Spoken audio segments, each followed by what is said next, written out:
আজকে মালদা স্টেশনে পৌঁছে গেছি। এছাড়া দেখো আমাদের মালদা থেকে উদ্বোধন হচ্ছে প্রথম যে স্লিপার বন্দে ভারত, সেই স্লিপার বন্দে ভারতের উদ্বোধন হবে আর কিছুক্ষণ পরেই। দুপুর 1টার সময় ট্রেনটা ছাড়বে, মোদিজি আসবে আমাদের প্রধানমন্ত্রী উদ্বোধন করতে। সেটার জন্য আজকে মালদা স্টেশনের লুকসটা দেখো শুধু সবাই।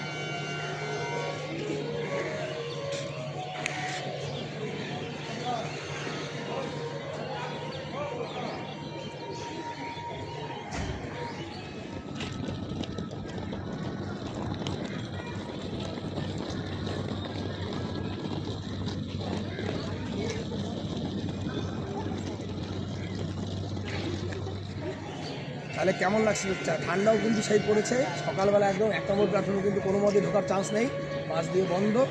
অতএব এখান থেকে আমি আজকে 2 নম্বর প্ল্যাটফর্ম থেকেই আমি ভিডিওটা বানাচ্ছি। তো তোমরা কিন্তু অবশ্যই বলবে যে কেমন লাগছে আজকে মালদা স্টেশন থেকে।